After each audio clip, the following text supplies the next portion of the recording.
Allah mengatakan tentang orang-orang kafir, adhabtum tayyibatikum fi hayatikumud dunya wastamta'tum biha. Bapak lihat di surat Al-Ahqaf ayat 20. Wa yauma yu'radul ladzina kafaru 'alan nar. Pada hari ditampakkan neraka kepada orang-orang kafir. Lalu Allah katakan kepada mereka, adhabtum tayyibatikum fi hayatikumud dunya. Kalian telah memborong aneka kenikmatan kalian dalam kehidupan dunia kalian.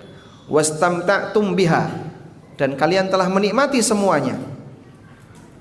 Fal yauma tujzauna 'adzabal huni bima kuntum tastakbiruna fil ardi bighairil haqqi wa bima kuntum tafsukun. Pada hari ini kalian akan dibalas dengan adab yang menghinakan karena dulu kalian bersikap sombong terhadap kebenaran ketika di dunia. Baik, Bapak perhatikan di sini. Saat Allah Subhanahu wa taala memarahi orang-orang kafir ketika mereka dimasukkan ke dalam neraka, di antara pernyataan yang Allah sampaikan adalah kalian telah memborong semua amal kebaikan kalian dengan kenikmatan di dunia. Makanya kalau ada orang yang bertanya, Pak, jika non muslim itu pernah beramal soleh, misalnya pernah menyantuni anak yatim, memberi santunan kepada orang miskin, dan kegiatan-kegiatan sosial yang lainnya, apa mereka nggak dapat pahala, Pak? Katanya Allah Maha Adil, sehingga ketika ada orang berbuat baik akan dibalas oleh Allah dengan kebaikan.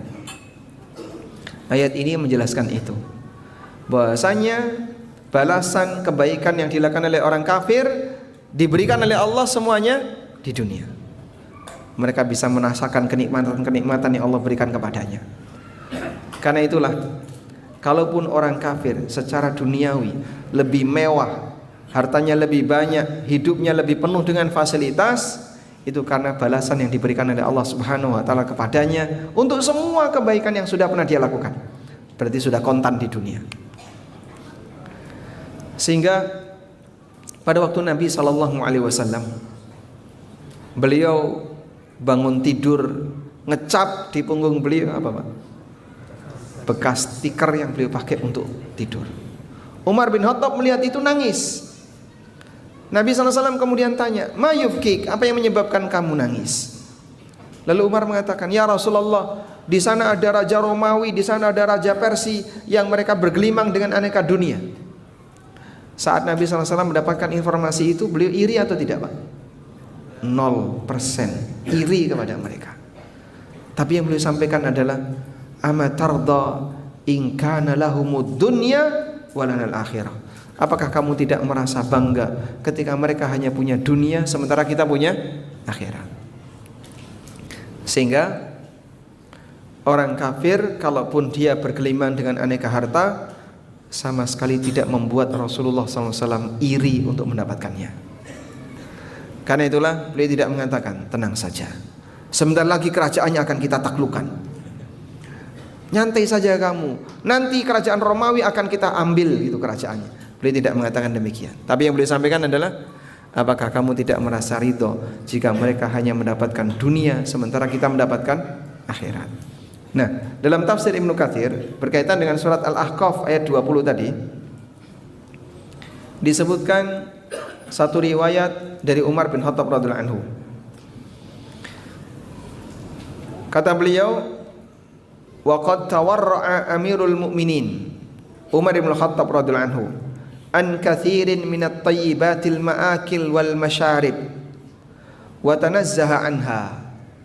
Amirul Mukminin Umar bin Khattab radhiyallahu anhu secara sengaja beliau menghindari makanan-makanan yang enak, minuman-minuman yang enak.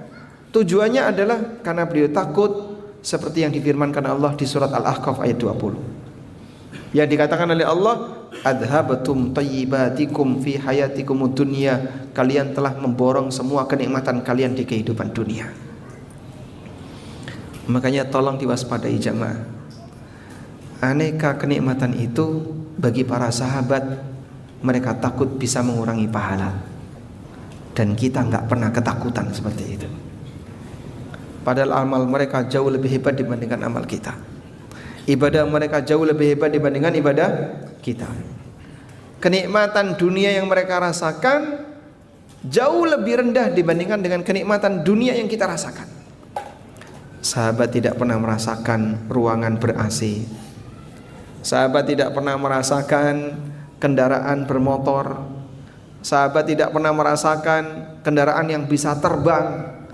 Sahabat tidak pernah merasakan fasilitas online, tidur di atas kasur empuk yang punya pegas. Kita merasakan itu semuanya.